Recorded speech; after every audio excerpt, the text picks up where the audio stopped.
Hello, I'm Shadow Raccoon, and you're watching Furry Fandom Stories.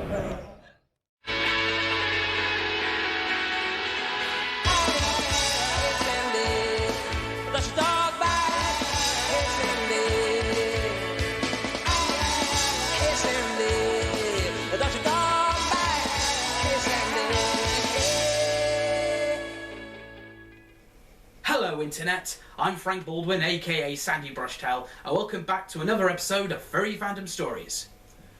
If you were born in the 80s or the 90s, there was a ritual that a majority of us knew and loved. Saturday morning cartoons. Saturday mornings was that time when eager children with no school would wake up and sit themselves down in front of the TV and watch some of the best animated entertainment networks had to offer. Before networks like Cartoon Network or Nickelodeon had even began broadcasting in the UK, me and my brother would sit there, bowls of cereal in hand, and waste the hours before the ITV chart show would come on. But when people talk about their favourite cartoons of this period, they always bring up the usual suspects. He-Man, Transformers, Mask, Thundercats, The Real Ghostbusters, X-Men, Jason the Wheel Warriors, or Teenage Mutant Ninja Turtles, or Hero Turtles, as they were called in this country because the powers that be thought that the word ninja was too distasteful for the kids. But I think you ought really also to ask yourself what sort of effect this kind of macho business of violence is going to have, particularly on the young. Fuck you, Mary Whitehouse. I thought we were going to have a You nice, are nothing sensible but a lazy conversation, bug and but we hypocritical haven't, have bitch. we? Goodbye. Goodbye. Along with the likes of Ghostbusters and He-Man was also a range of anthropomorphic cartoons. There were three in particular that I remember enjoying a lot when I was growing up, and one of them was Bucky O'Hare, which we're going to talk about another time, because as much as I want to talk about Bucky, there was one other anthropomorphic cartoon that I loved when I was growing up. So for this episode of Furry Fandom Stories, come with me to the swamps of Paddlecab County, where we have a look at this obscure offering of a Saturday morning cartoon lineup. Phil Mendez's Kissyfur. Made by Deke Animation and originally airing in the US on the NBC network, Kissyfur, yes really, was created by veteran animator Phil Mendezs. It ran for 2 seasons between 1986 and 1988 respectively. It was moderately merchandised with a line of plush toys, jigsaw puzzles, VHS releases, books, a line of McDonald's Happy Meal toys, and even had a comic release under the DC label. The cartoon aired in the UK on the BBC and even had syndicated repeats of Nickelodeon UK up until 1999. To call Mendezs a veteran animator is an understatement. In his 40-year career, he's worked for studios like Hanna-Barbera, where he was a layout artist for Hong Kong Phooey and Partridge Family 2200, which I didn't even know was a thing until I did my research for this episode. He also worked as a storyboard artist for the Tom and Jerry movie, and also a character designer for Clifford's Really Big Movie, and The Secret of Nim 2, again, which I didn't even know was a thing. In 2011, Cinema Without Borders honoured Mendezs by giving him their Life Achievement Award at the Ollie's Animated Film Festival being held at the Art Institute of California in Los Angeles. Mendezs worked on Kissyfur as a storyboard artist and creative consultant. The chief animation director was Masaki Ozumi, who worked on the original Moomins TV series in Japan and was a director of the anime movie Lupin the Third: Voyage into Danger. Before I go any further, I just want to say that I know I'm well outside of the demographic for this cartoon, and after watching it again, I am more aware of the flaws that completely flew over my head when I was a child. And now I do find myself in a bit of a dilemma. How do I approach this cartoon? I mean, do I do a video in the style of The Foot of Our Stairs, where I do a nostalgic retrospective? Or do I do a cinema snob and just riff all over it? How about I do both? So let's have a look at the premise and the main characters. The show follows the adventures of the title character Kissyfur. You know what? I cannot say that name with a straight face. Yeah, I know the lore behind it. Because the animal trainers at the circus him and his dad used to perform at named him Kissyfur, and that his dad actually has trouble pronouncing it because it's a human name. But for the rest of this video, I'm just going to call him Kif. Kif is voiced by R.J. Williams, and his dad Gus is voiced by the late Ed Gilbert. On a side note, R.J. Williams and Ed Gilbert actually played the voices of Baloo the Bear and Kit Cloudkicker in Tailspin. Gus and Kif were performing circus bears, and after the death of his wife, Gus decides it would be best if they fled the circus and start a new life somewhere else. That somewhere else turns out to be a swamp somewhere in the American southeast, and find an old hollow tree to make into their new home. Whilst trying to settle in, Gif runs into the other cubs who also reside in the swamp. There's his soon-to-be best friend Toot, voiced by Russi Taylor, Wild Pig Dwayne, voiced by Neil Rawson, Female Rabbit Bee Honey, yes really, also voiced by Russi Taylor, Porcupine Stucky, who's voiced by Stu Rosen, and finally Lenny, voiced by the late Lenny Weinrib. As the rest of the swamp cubs warm up to Kif over time, Lenny... Smooth move, Twinkle Toes. Dumb, real dumb. Any more bright ideas, Sissy Face? You know, Sissy Face. Sort of like your head. Get at the end of the line, Kissy Face. Yeah, be careful. You might fall off. Lenny's a dick. There's also the various parents of the cubs living in the swamp, and other adult characters of note are Miss Emmy Lou, the school teacher, Uncle Shelby, voiced by veteran voice actor Frank Welker, Claudette and Bessie, the Cackle sisters, and Lenny's dad, Charles. And every cartoon must have its villains. And here they're presented in the form of the brother and sister alligator tag team of Jolene and Floyd. Jolene is voiced by Terence McGovern, and Floyd is also voiced by Stu Rosen. There's also quite a few recurring side characters like Howie the Mockingbird and Flip the Chameleon. The pilot episode Bear Roots was first aired on NBC on the 22nd of December 1985 and was originally supposed to be one of 4 25-minute long episodes. After looking at the ratings for the special episodes, NBC decided to give the producers of the show a green light to commission a whole series. This series would consist of 18 12 to 14 minute episodes, with 2 of these episodes occupying a single time slot. For the next part of this video, we're going to be looking at some of the more notable episodes of Season 1, and afterwards, check out some of the not so notable episodes. When it comes to the notable episodes of Season 1, I can just simply say watch all the 25-minute specials and just call it a day. But let's go into more detail, starting with the pilot episode Bear Roots. As I've already said earlier on in this video, Gus decided to leave the circus, and they get their chance to make a run for it after their train gets derailed. However, before they make their attempt to escape, the other animals plead with Gus to stay. We're gonna jump ship. What? Gus! You mean run away? Yup. You folks coming with us? Gus, be sensible. The circus isn't perfect, but we get 3 squares a day and a roof over our heads. And there is nothing like the roar of the crowd! When Gus and Kif get noticed, 2 of the animal handlers try to recapture them, but it's when they make their move and dive into a river. They emerge with a discarded chest, and it's where the iconic red and yellow comes from. After wandering for a while, they come across the swamp they'll soon call their new home. But trouble is afoot in the swamp, with gator attacks and the other animals band together to think of a solution. Lenny's dad, Charles, thinks the solution is a bridge, whereas Gus thinks the best way to get around the swamp is by boat. And soon enough he creates his project, the paddle cab. And Gus soon shows that he don't take kindly to gators around these parts. Now listen to me, gators. We all have to live in this swamp together, so if you want to stay healthy, you'd better leave my friends alone. and change your diet. There's plenty of fresh green swamp grass around, so chew on that. Now get! An alligator can't live on swamp grass alone. So that was the pilot episode, and the moral of the story is, okay, it can be hard adjusting to a big life change, but as long as you're in the company of good people, things will turn out alright in the end.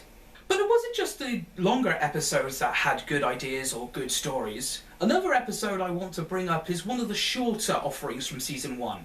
This episode is called Gatorade. As much as Jolene and Floyd are a pain for the swamp animals, an even bigger alligator named Louie arrives and makes a move to take over. Meanwhile, Kif has developed a mania for the martial arts, karate in particular.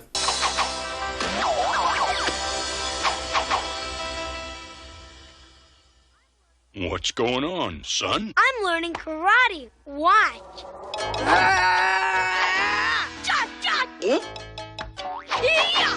The martial arts are about mental discipline and physical empowerment, not about twirling around in loose leggings shouting, "Hiya!" Anyway, Louis soon gets wind that Gus is the most respected of the swamp community and tries to run him out. And Kif thinks he can take him. Don't worry, Dad. I'll show him. Omae wa mou shindaru. In the end, it takes all of Gus's circus training and the help of all the others to kick Louis out. The message I'm getting in this episode seems to be bullies themselves are afraid of looking foolish, and once you make them look foolish, they appear less menacing. The third notable episode from Season 1 is another 25-minute special called We Are the Swamp. In this episode, Kif and his friends learn the hard way about stranger danger. The swamp is experiencing a very bad drought, and in search of relief, Kif and his friends come across Flo, the vulture, who tells them a place beyond the swamp called the Oasis, which is plentiful with food and fresh water. However, the Oasis is not what it seems to be, as it soon becomes clear that it's Flo's hunting ground. When the cubs are away, their parents go out and search for them, and it's Howie that leads them to the Oasis, where they find their cubs in Flo's clutches. Gus and Miss Emmylou stop Flo, and as they return to the swamp, the heavens open up, and the drought ends. There are other notable episodes from Season 1 I would like to talk about, but I don't want to stretch out this video's runtime any more than I have to. So, to the wheat must come the chaff. Let's have a look at the not-so-good episodes from Season 1. The episodes I picked out for this segment are really episodes that made me cringe more than anything. The animation was fine, the voice direction was fine, it's just I cannot sit down and watch these episodes without squirming a little inside. So the first bad episode we're going to have a look at is called Whale of a Tale. The episode starts with Toot running and shouting that he's seen a sea monster, but the sea monster is a young beached whale named Rad. And since this was made in the 80s, Rad's a surfer dude. And it looks like he's stuck in shallow water. Yeah, bummer. Like surf was up, you know? And I'm hanging some gnarly rights and laughs when, boom, wipe out. Shocker, brah? The voice actor makes Rad sound like Tommy Chong channeling Hulk Hogan. We're gonna talk turkey, dude, because I deserve a shot at my belt. Turns out that Rad has a stomach problem, and the cubs with Gus try to get him back into the ocean. Kif asks Rad what the problem is, and in a moment of sheer stupidity, think the best thing to do would be to go inside Rad to see for themselves. Ew. Rad has an attack of the hiccups and swallows Kif and his friends. Inside they find a grumpy hermit crab who also got swallowed and decided to turn Rad's stomach into his new flat. As usual, Jolene and Floyd turn up and try to haul Rad away to their den so that they can eat him. But back inside Rad's stomach, the hermit crab gets pissed off and decides to leave. Seeing as he's a sea mammal, Rad can't tell the difference between one landmass and another and dumps Kif and his friends on a remote island.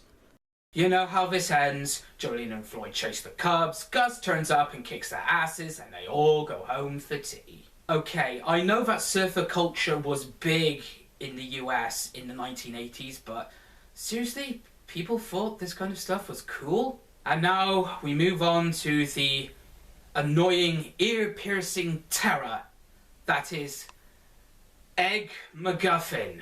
Kif's school are having a scavenger hunt, and one of the items on the list is a round rock. Toot and Kif come across what Toot thinks is a rock, but Kif manages to tell it's an egg.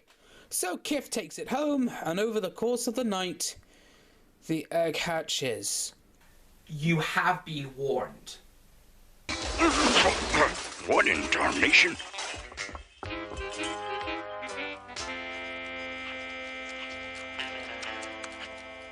Oh, I was afraid of this. It's a doofus bird. I'm done. I'm done. Video's over. Meet Doofus. That's not just his name, it's also the name of his species. The most disappointing thing to come out of an egg since this thing. So Kif decides to keep Doofus as a pet, and insanity ensues. Kif tries to take him back to his own kind, but Jolene and Floyd turn up, and all the Doofus birds come to Kif's rescue.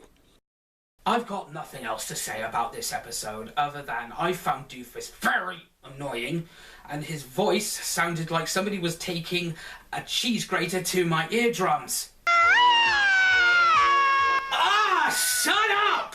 That noise I can hear now is all of the furries with avian personas laying siege to my house and demanding my blood.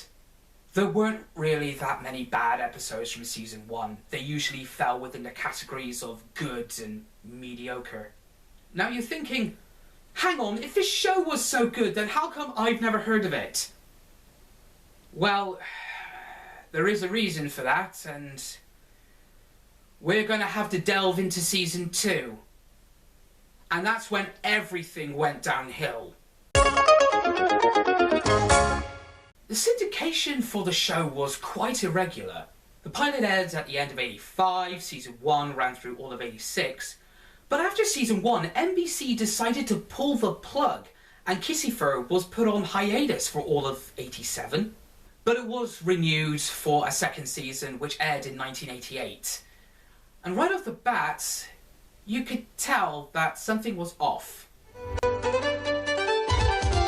on!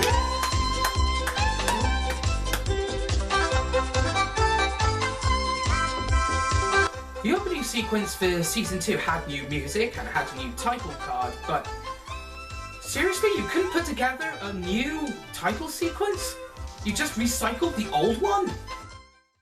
Oh, the changes don't end there. This is what the first scene from the first episode of season 2 looked like. Wow, it's wonderful! Dad, do you know where rainbows come from? That's not R.J. Williams' voice. That's not Gus, is it? What is this? Where's my show gone? I know that back in the 80s and even into the present day, animation is a very expensive and very time-consuming process. But seriously? Character models have changed? Different animation style? And what's with the jug band music? Yes, I am the great Swamp Swami. I see all, hear all, and know all. Swami, would you please answer all my important questions? Step right up, my fuzzy friend. People hear the way we talk and just assume we're illiterate country bumpkins. We're the bears who sing for doo-doo-dah, doo-dah, drinking moonshine till we puke. Oh, da-doo-dah. For season 2, NBC decided to go with a different animation studio, Wang Films Production, which is based in Taiwan and has offices in Los Angeles. Wang Film Productions has also worked on a lot of Disney properties like Aladdin, Gargoyles, and DuckTales. They've even worked on the original TNMT cartoon, Hey Arnold, and Dexter's Lab. Seriously, check out that IMDb page. Their portfolio is huge. Saying that, season 2 was wrought with problems. Bad stories, bad scripts, more animation errors than in season 1, and also the writers being inspired by movies that were still in the public eye at the time. Those hunters are getting closer, Elwood. I don't want to go back to the zoo, Jake. Oh, well, take me back. Blues Brothers much? Speaking of midnight, say goodnight, blokes. Call that a knife? This is a knife. Oh yeah, there was also this as well. Make way for the princess! Make way for the princess! Oh, this is so embarrassing. They gave Twain apple boobs. We must also talk about the elephant in the room when it comes to season 2. Phil Mendezs barely gets a mention. His name only appears at the end credits as a original concept created by. Was it something to do with switching to another animation studio? Did Mendezs think that the initial cancellation was final? Did Mendezs not approve of the way NBC wanted to take his property? I don't really know. Well, we are aware of one thing that happened at the time. With animation being an expensive medium, the only way a production company can make back any money and make any kind of profit is through licensed merchandise. I'm sure that people viewing this video has heard the cliche that cartoons from the 1980s were made mainly with the goal of selling kids' toys. Well, this mentality did not escape the attention of the Federal Communications Commission and brought forward a proposal to US lawmakers that children's programming should be more educational. Okay, they didn't get any proper legislation passed until 1990, but in the case of Kissyfur, the damage had already been done. Season 1 of Kissyfur did have a lot of promise, and there were episodes that taught kids some valuable life lessons. The pilot episode, Bear Roots, was about the grieving process. The Birds and the Bears was about peer pressure. We Are the Swamp was about stranger danger. And The Lady is a Chump was... don't trust fursuiting alligators? Oh yeah, I forgot to mention, in season 1 there's an episode where Jolene and Floyd find a fursuit and they use it to kind of like trick Gus into looking after the cubs. With this old bear suit, you can walk right up to one of those sappy swamp critters and grab them for our supper. Now, let's get moving. No, it's all wrong. My plan's all wrong. No, this hat's all wrong for these shoes. Looking back on the show, however, I do have more vivid memories of Season 2 than I do of Season 1. There were a couple of episodes from Season 2 that I do fondly look back on. Like, for example, Stucky and Flip got their own stories where they had a little bit of character development. And, yeah, the writers were trying to experiment with some new ideas. However, it would not save the show. Licensed merchandise wasn't selling as well as originally predicted. NBC wanted to move on to other projects. Kids who loved season 1 turned away in droves due to the new look and presentation of the show. And the Kissyfur comic was such a flop that DC pulled it after printing just one issue. And when the FCC started to put together the framework of the Children's Television Act, it was a case of tilt. Game over. In 2016, columnist Bob Bricken wrote a piece for the website IO9, where he included Kissyfur in his list of 12 cartoons from the 80s that no one will have any nostalgia for. In his column, Bricken said that viewers should be more concerned for the circus workers who were still on board that train when it derailed. In the wild, how exactly are bears any different from alligators? And that Kissyfur sounds a lot like Lucifer. But saying that, it does have a 7.7 rating on IMDb, so there is some positive nostalgia out there. Now, finding somewhere to watch the series is difficult. I was able to find the series online from a cartoon streaming site, but the big kicker is that all of Season 1 is available, but some of the episodes from Season 2 have been lost, and there is no DVD or Blu-ray release. Okay, so Kissyfur wasn't the greatest cartoon in the world, but I do have very fond memories of watching it. I had more than a few of the VHS tapes, and I used to drive my parents crazy by watching them repeatedly. On a personal note, this cartoon does strike a chord with me because, well, I know how it feels to lose a mum. In 2003, my mum died from complications with deep vein thrombosis, and my brother died in 2005, and it's just been me and my dad living in this house. And after watching Kissyfur again, I can't help but feel a kindred spirit with that daft, soppy bear cub. If only you were still with us.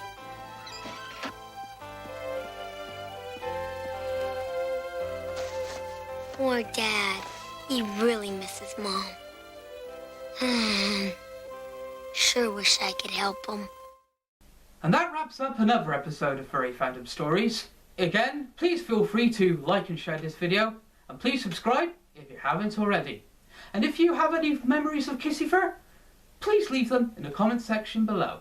As usual, you can follow me on Twitter at SandyBFox. I'm Frank Baldwin, aka Sandy Brushtail, and I'll see you again for another Furry Fandom story. But until then, take care.